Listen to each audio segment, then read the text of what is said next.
À tous, bienvenue, mesdames, messieurs. 100% Bénin, le numéro du jour se positionne sur une question de santé publique, Covid-19. Les nouvelles, mesdames, messieurs, sont de moins en moins bonnes au Bénin. Les cas de contamination et de perte en vie humaine s'enchaînent à une vitesse de croisière. En 48 heures, week-end écoulé, le pays a vu enregistrer 115 nouveaux cas de contamination, portant à 765 le nombre cumulé d'infections depuis la détection du premier cas. On était là le 16 mars. Le nombre de décès aussi aura un temps grimpé, passant à 13 cas. Mais aux dernières nouvelles, à la date du 22 juin, on enregistrera de nouveaux cas, 42. De la luxure froide de part et d'autre. Le nombre total de contaminés à cette date-là est de 807 cas. Et de sources concordantes, les prochains jours n'augurent rien de bon si on y prend garde. Inquiétante expansion au Bénin de la pandémie du coronavirus. Nécessité de corser les mesures de riposte. Regard croisé de deux professionnels des médias, un journaliste d'investigation et un autre spécialiste en santé publique. À ma droite, il a Aziz Badarou, journaliste en santé. Il est chef de société au niveau du quotidien d'information, d'analyse et d'investigation qui n'est plus vraiment à présenter. Matin libre. Aziz Badarou, bonjour. Bonjour, chers confrères. Merci. Bonjour, chers téléspectateurs. Et vous répondre, et merci pour la disponibilité. En face de vous, un visage qui n'est vraiment plus à présenter, Ange Banoui, journaliste d'investigation. Il est également analyste. Ange Banoui, bonjour. Bonjour Joël, bonjour aux amis téléspectateurs. Et merci de répondre à cette invitation. Pandémie du coronavirus au Bénin, mesdames, messieurs, fini. La stagnation des chiffres. Depuis quelques jours, le nombre de cas infectés grimpe. Le nombre de décès aussi. Un retournement malheureux de situation qui interpelle plus d'un.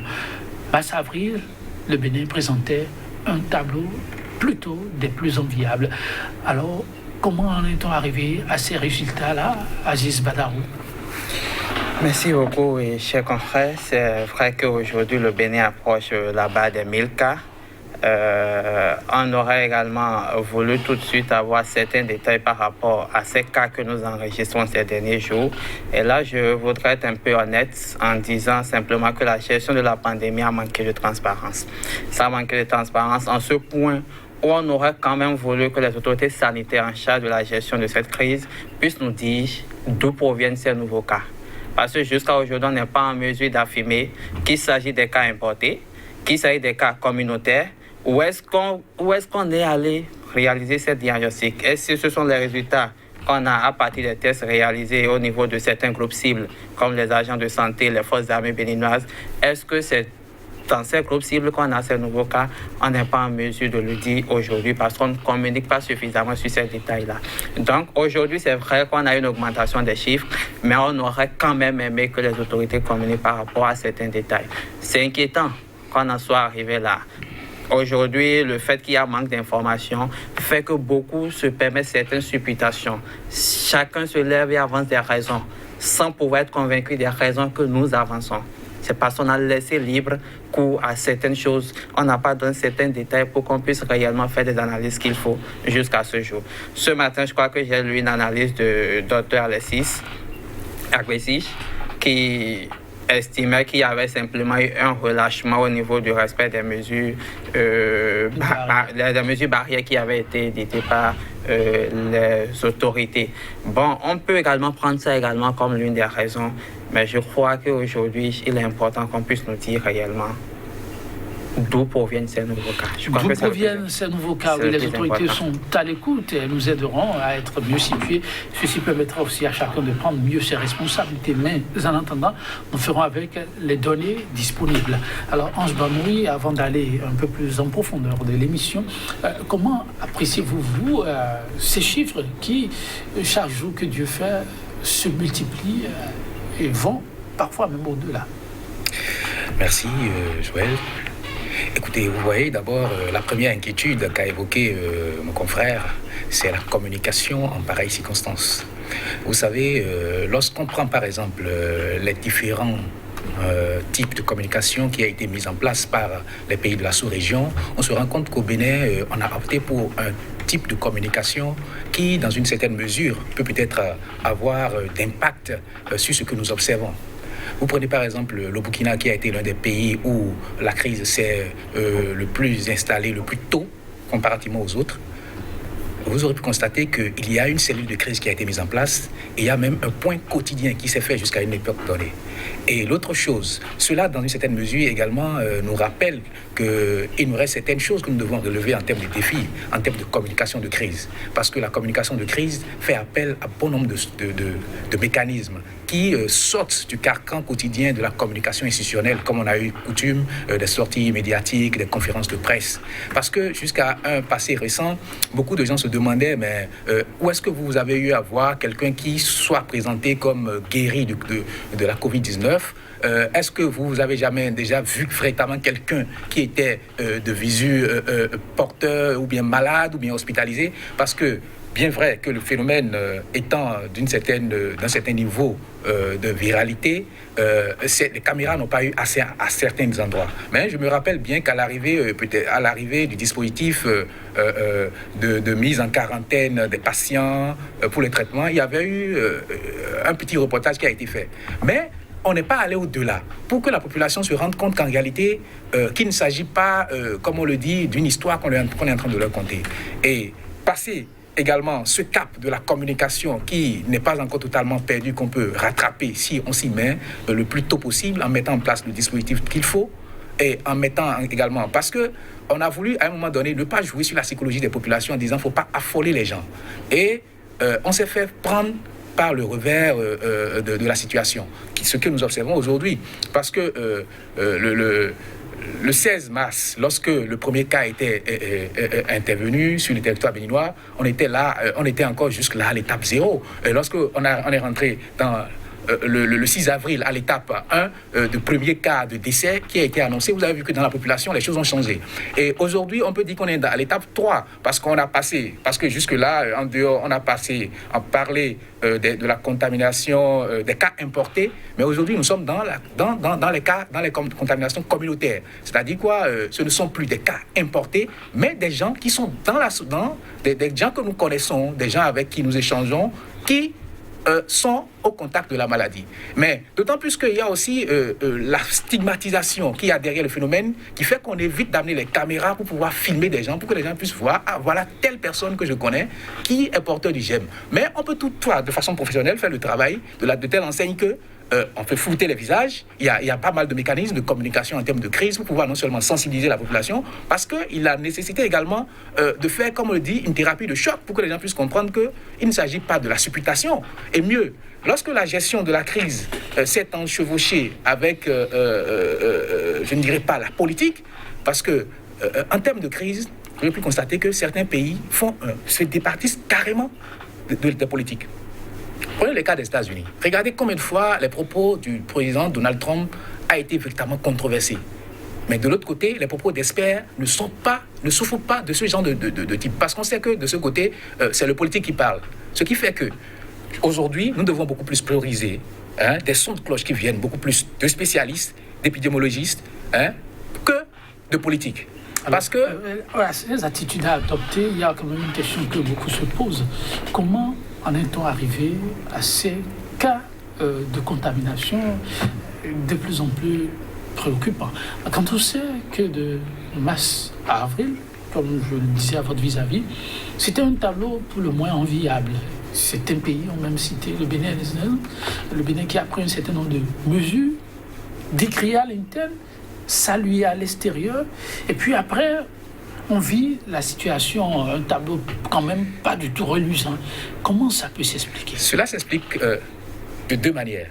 La première, c'est qu'à un moment donné où les spécialistes, c'est-à-dire les spécialistes du domaine, devaient prendre le contrôle, ils ont lâché prise et les politiques ont pris le contrôle. Demandez-moi comment. Dans une certaine mesure, le Bénin n'a pas adopté le même mécanisme que la France, ce qui a même été applaudi dans la sous-région. Il y a eu la mise en place d'un cordon sanitaire pendant que de l'autre côté, les gens faisaient la mise en quarantaine. Les gens étaient en confinement.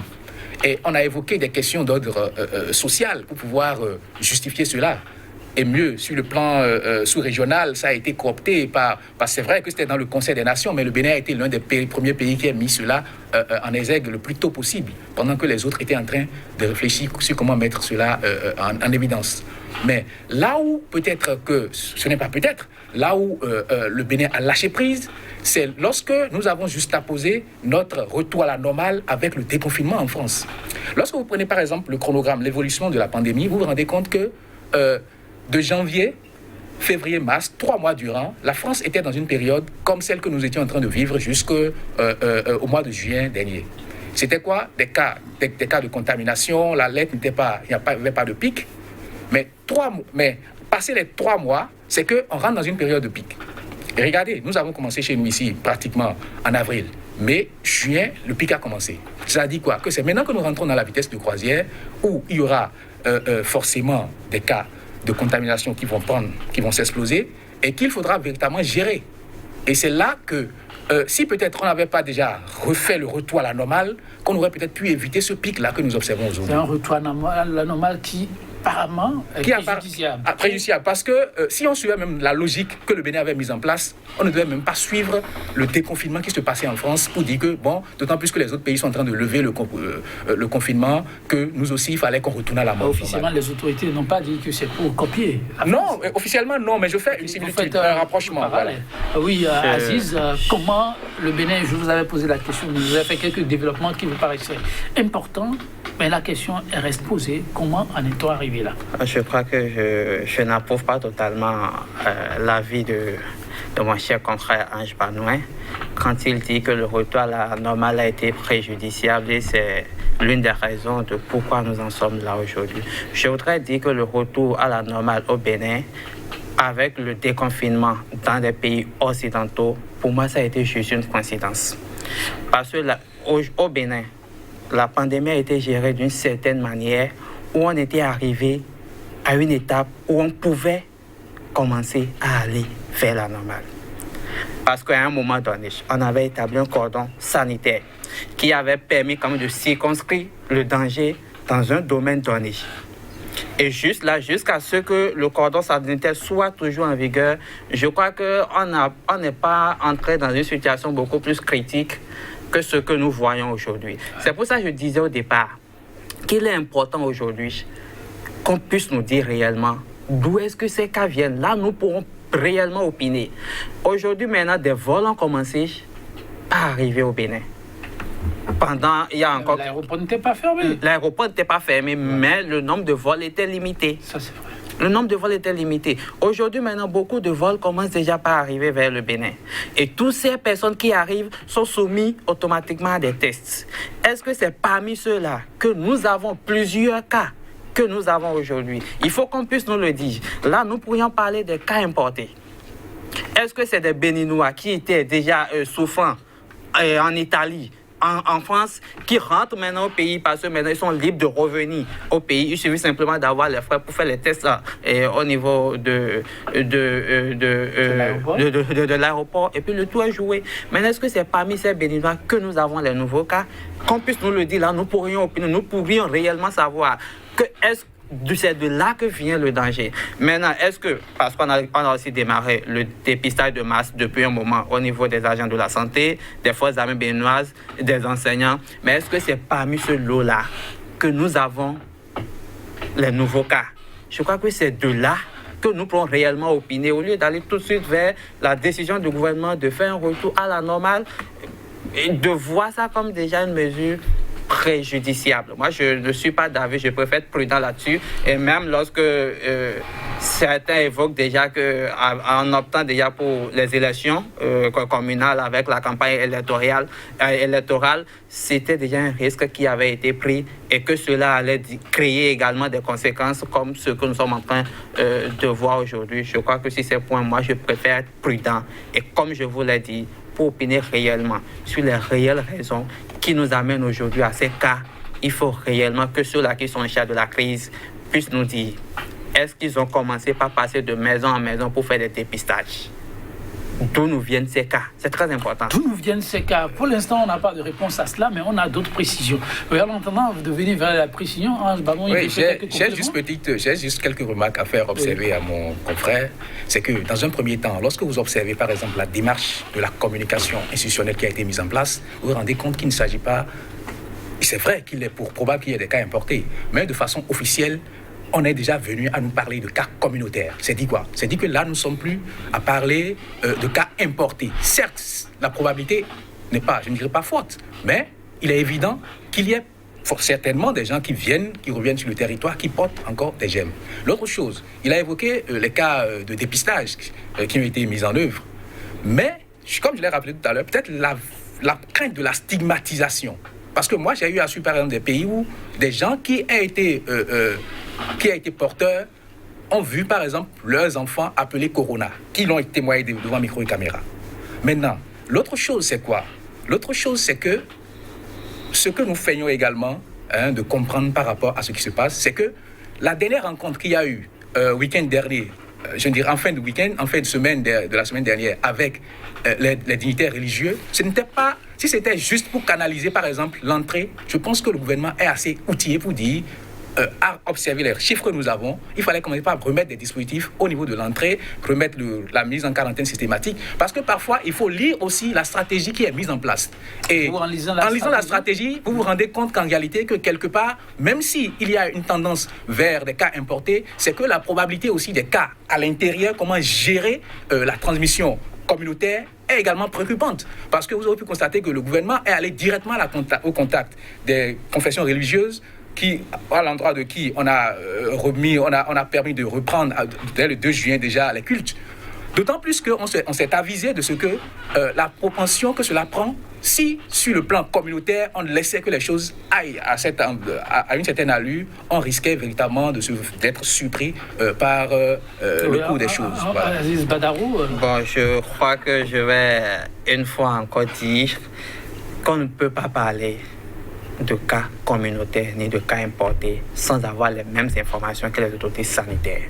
Je ne suis pas d'accord avec mon cher confrère quand il affirme aujourd'hui que, à en croire ce que disent ceux-là qui sont en charge de la crise aujourd'hui, on peut parler uniquement des cas communautaires. Non, je n'ai pas dit uniquement. Bon, j'ai parlé qu'on peut parler. Moi, je dis aujourd'hui, avec la stratégie mise en place par le gouvernement, on a tendance à croire qu'on laisse entrer les cas et on les prend en charge.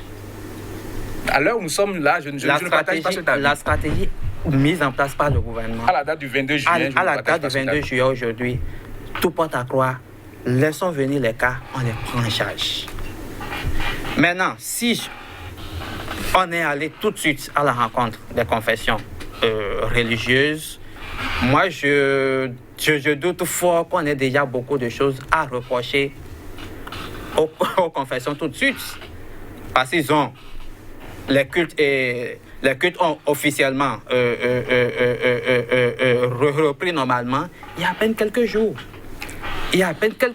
Mais peut-être qu'on est allé leur dire, il faut que vous continuiez par respecter les mesures barrières. C'est très important. Mais vous ne pouvez pas tout de suite affirmer que parce que ça a repris, on a déjà détecté des cas. Je n'ai pas les mêmes données que les autres. Je ne fais pas de l'affirmation, je fais une lecture par rapport à... Exactement. Parce que mon rôle est aussi d'analyser les prises de décision officielles et institutionnelles. L'autre chose, c'est que quand on prend par exemple la rencontre du dimanche 21 juin entre le ministre de la Santé et les pharmaciens, dont j'ai reçu le compte-rendu sur les médias sociaux en attendant que cela ne soit peut-être contredit, on a vu qu'il y a eu des mécanismes qui ont été pris à l'endroit des officines pour, par exemple, pour la cession de certains médicaments comme la chloroquine. Et sur ce plan-là, en tant que journaliste, non seulement d'investigation et aussi analyste, je dois me poser des questions. Si on se dit que le mal est à nos portes et que dans une certaine mesure, il y avait une démarche de restriction par rapport à certaines choses et qu'à un moment donné, on commence par dire, écoutez, à l'étape où nous sommes, il faut prendre des mesures pour pouvoir contrecarrer. Parce que dites-vous que la chloroquine ne fonctionne, n'a d'effet palliatif par rapport au mal que lorsqu'elle est prise le plus tôt possible. Parce que lorsque le cas arrive lorsque la situation arrive à un seuil donné, la chloroquine est sans effet suite aux dernières analyses et conclusions qui sont projetées de par le monde. Il y a le risque d'automédication qui est là. Il y a le risque, mais mais si on en est arrivé là, c'est dit que entre deux mots, il faut choisir le moindre. Donc, Oui. Donc, cela m'amène donc à dire quoi? Que nous ne sommes plus à l'étape à laquelle nous pensions être au préalable au moment où on mettait les gens en quarantaine quand les vols d'avion atterrissaient sur le territoire national. Et tenez-vous tranquille, le ministre de la Santé a fait quand même assez de sorties. Oui, on n'a pas besoin d'être chaud là pour pouvoir comprendre, pour pouvoir lire entre les mots. Le ministre a bel et bien parlé. Les ministres ont évoqué que là, nous sommes déjà dans le plan de la contamination communautaire. Et je pense que ce qui nous a fait... Je ne sais pas ce que vous mettez dans communautaire. On a eu par exemple un député qui est décédé tout récemment, il y a quelques jours, de la situation.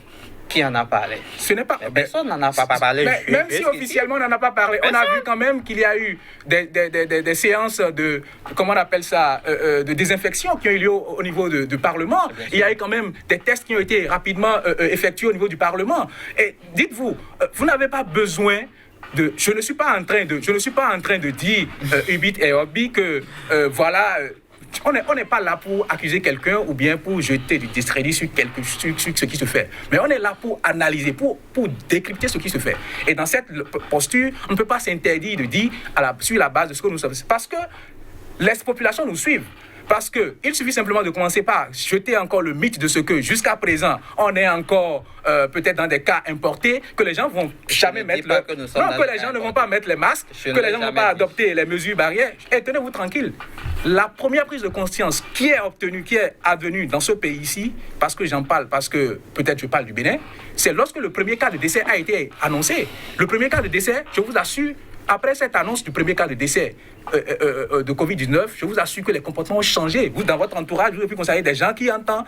Mais dites-vous, au-delà même de tout, je ne dirais même pas qu'il s'agit de fabriquer une information ou bien de fabriquer une situation, mais il faut mettre les choses, il faut faire de la mise en situation pour que les gens se rendent compte de la réalité. Parce que si on reste là en pensant que le mal est ailleurs et que nous, on est prémunis ou bien on est immunisés, je vous assure.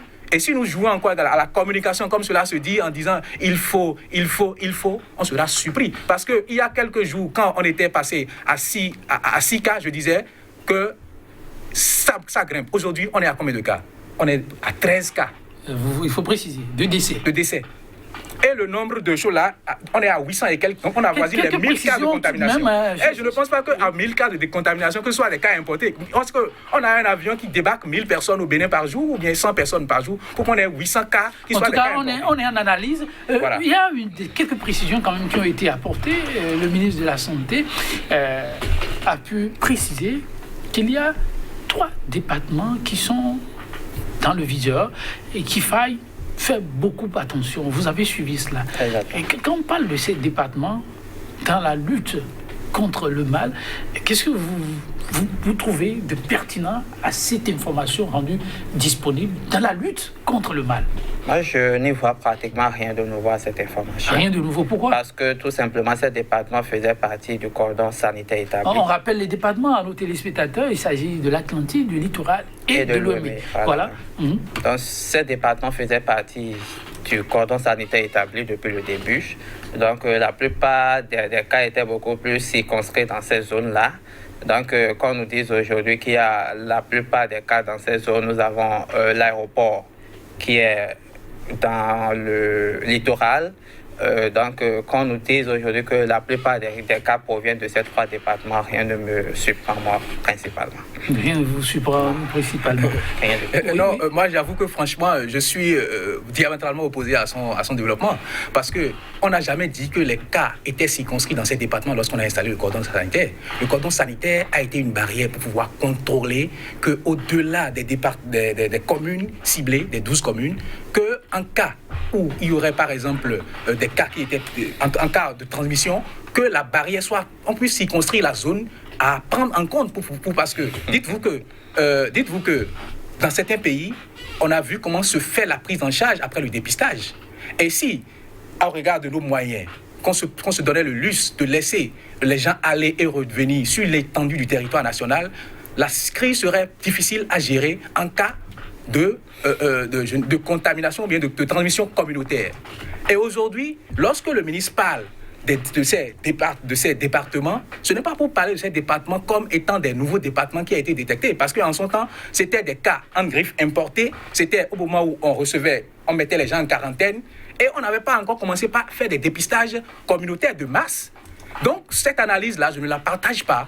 Si le ministre est revenu parce qu'il faut qu'on précise, si nous, journalistes, nous commettons l'erreur de faire croire aux gens que tout était comme ça depuis Mathusalem et qu'on doit continuer à penser que même si on nous dit qu'il y a un cas dans un département ou bien que des départements sont suspectés être les plus, je ne dirais pas à même de pouvoir être en contact des cas de ce GM-là, qu'il faille prendre ça comme si cela n'était de rien et que c'était du commun et qu'il faille faire avec, je dirais catégoriquement que je ne partage pas cet avis-là. Je crois qu'il faut arrêter de jouer avec des mots face à la situation actuelle.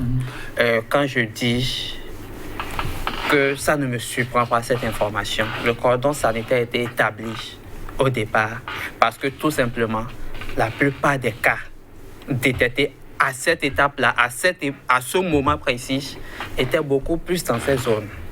Et qu'il ne fallait pas faciliter les allers-retours entre cette zone et les autres zones qui n'étaient pas encore jugées à risque.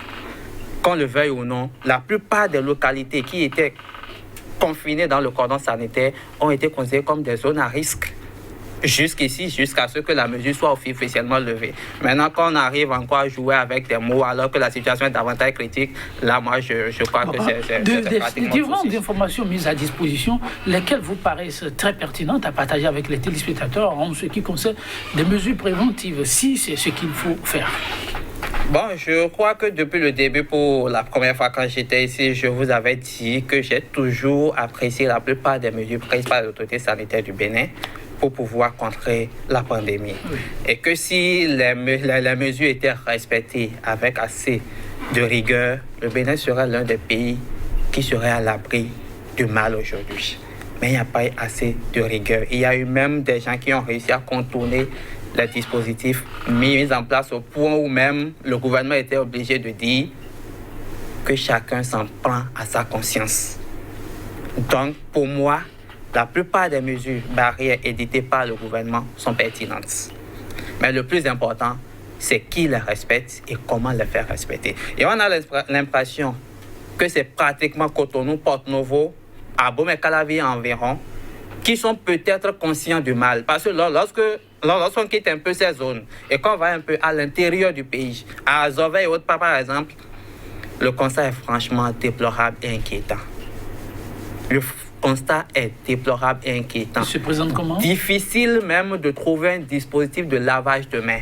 Les dispositifs sont inexistants. Inexistants. Même dans les marchés, très peu ou même presque personne ne porte des masques. Je suis allé à Zové, j'ai vu. Je suis allé à Comé, j'ai vu.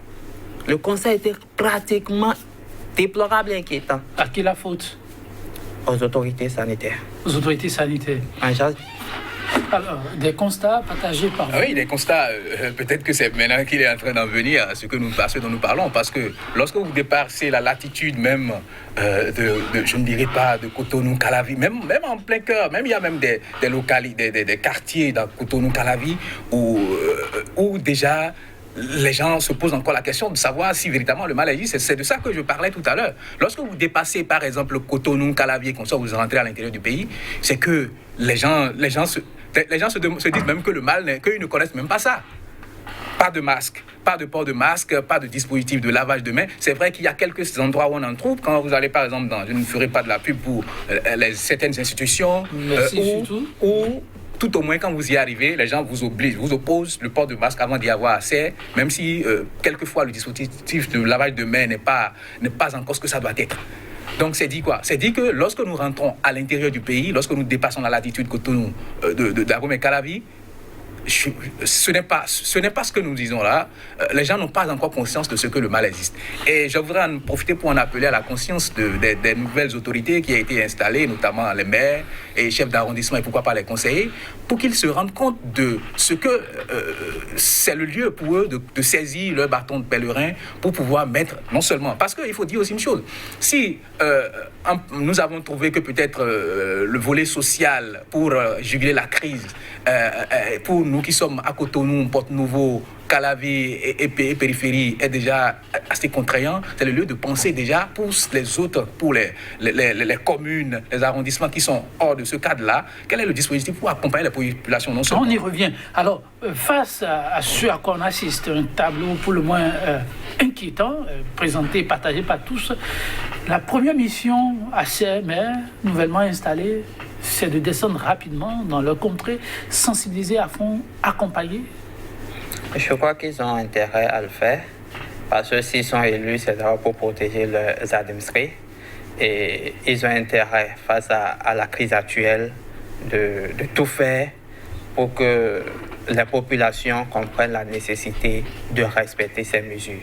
Parce que pour moi, aujourd'hui, on a tendance à croire que les populations banalisent beaucoup plus le mal au Bénin. On a tendance à croire que les populations banalisent.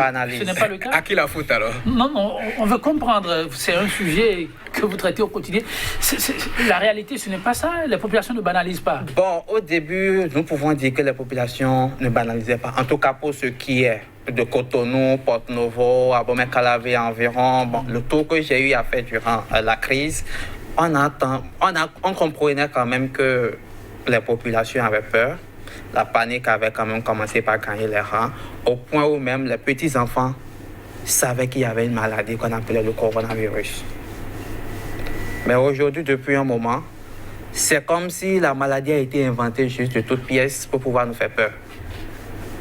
Seulement ici à Cotonou, on a des flics sur la voie pour exiger le port des masques un peu partout. Mais en dehors de ces zones, lorsqu'on va un peu plus loin, même les policiers n'en portent pas. Je suis franc et je l'affirme. Même lorsqu'on va un peu plus loin, les policiers n'en portent pas. Moi, je dirais des policiers, pas tous. Des policiers n'en portent pas.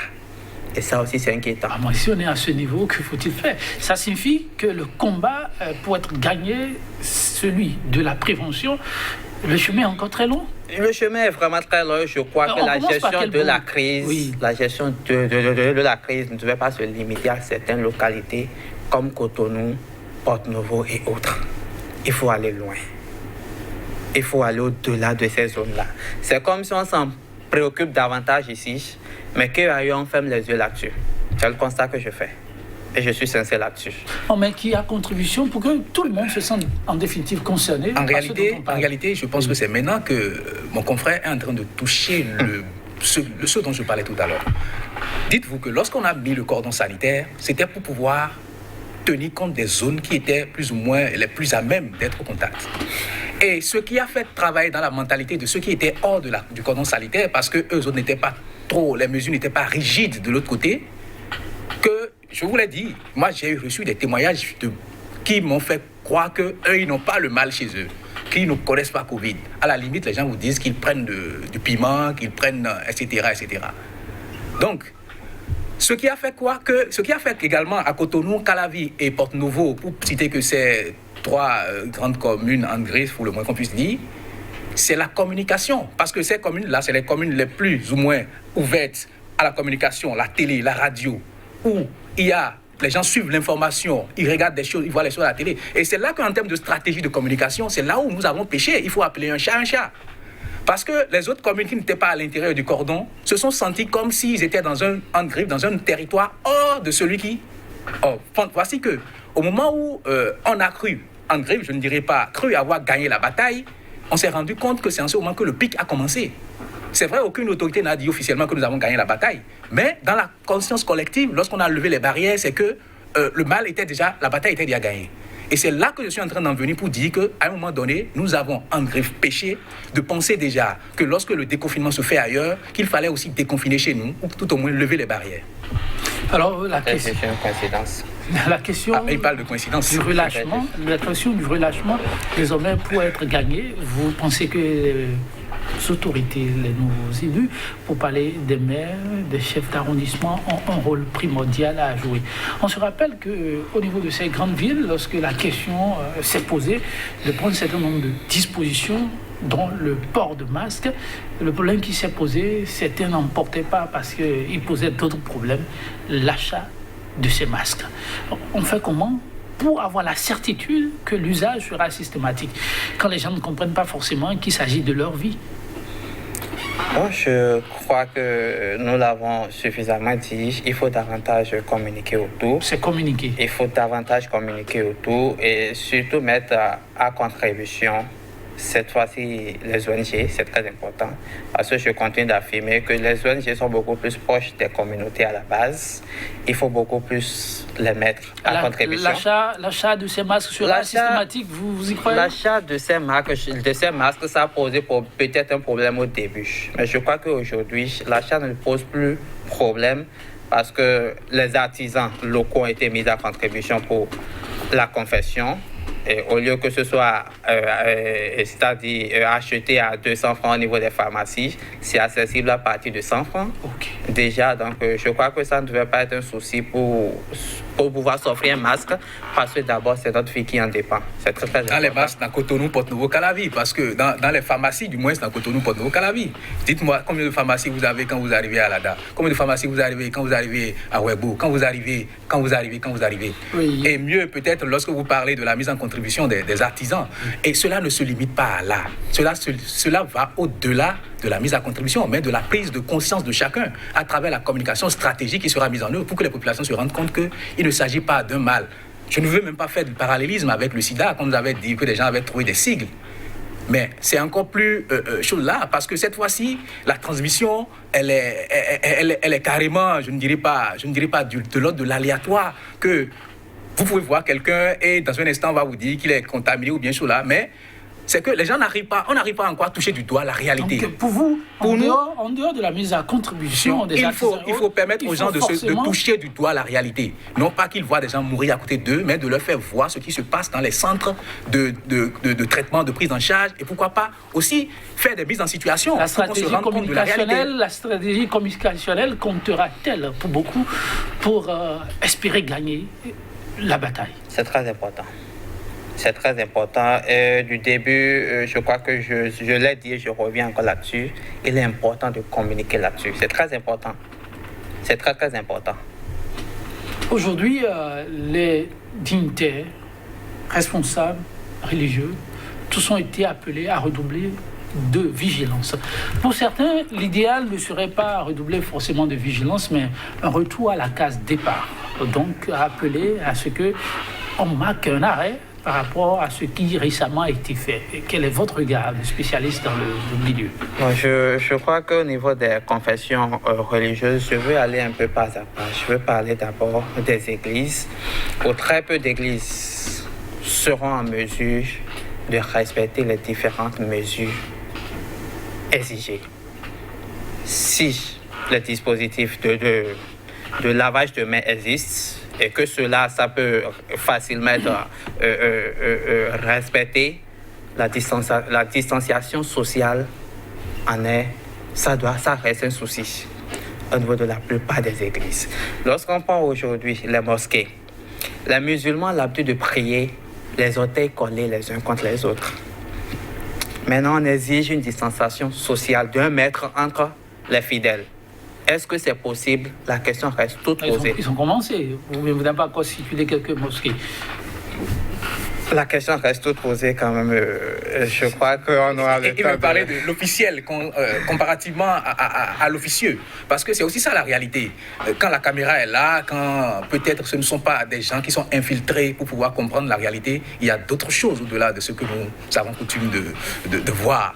C'est pas de mauvaise foi, je ne dirais pas des dignitaires religieux, mais c'est de l'ordre de l'habitude. Et vous savez, les habitudes, c'est comme une sacoche là, que vous levez avec. Donc, il faudra véritablement que les gens comprennent véritablement ce qui se passe pour qu'on puisse commencer par se départir. Vous avez même pu constater qu'à un moment donné, les gens ont cru que la foi allait être ébranlée avec l'avènement du Covid, au moment où on a demandé de fermer les églises, les mosquées, les lieux de culte.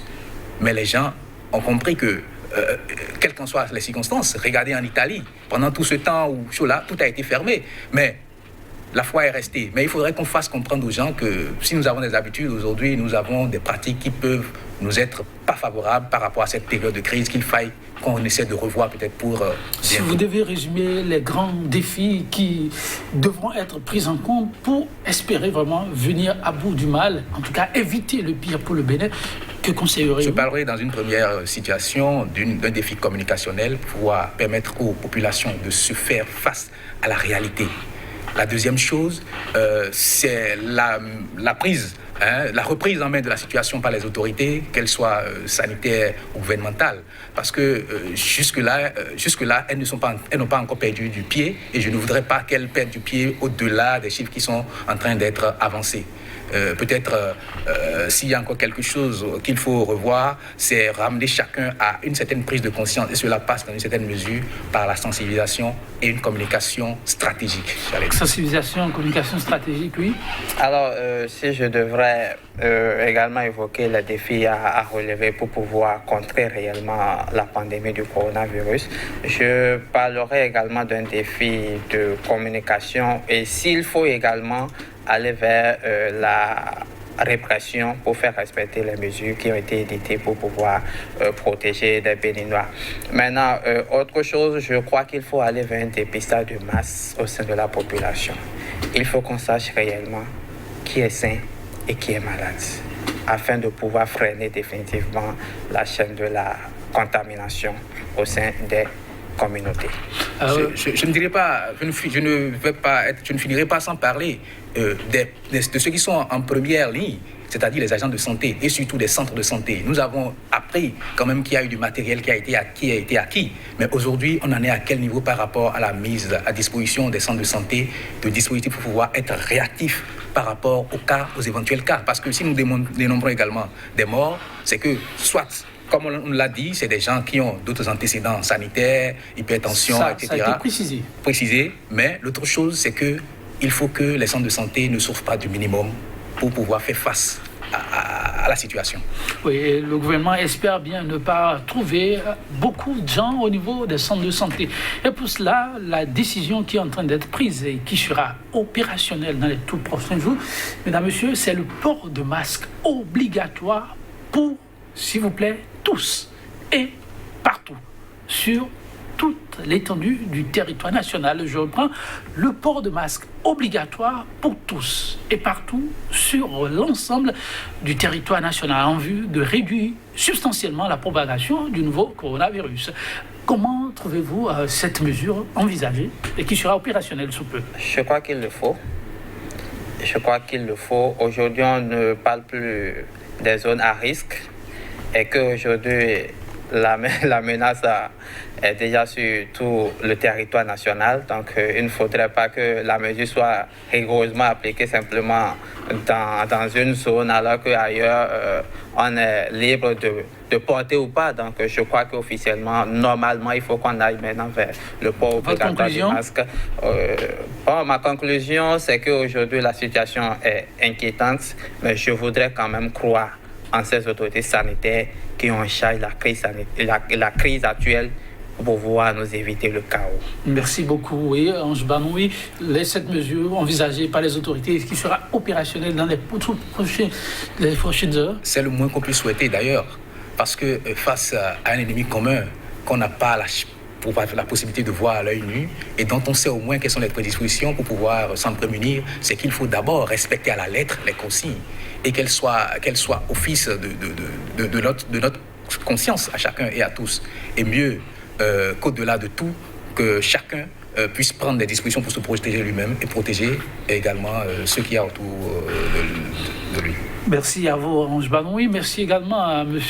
Aziz Badarou pour les contributions à l'enrichissement de ce plateau. Mesdames, Messieurs, on se retrouvera sans doute sur le sujet. Le souhait, c'est de ne pas se retrouver avec trop de cas sous nos bras. Que chacun respecte donc les mesures envisagées et tout le monde se portera mieux. Merci au réalisateur du jour 100% Bénin pour le numéro du jour de Fausse Compagnie. Cette citation de Jean de La Fontaine. Et il dit ceci, en toute chose, il faut considérer la fin. Bonne méditation chez vous et à très bientôt.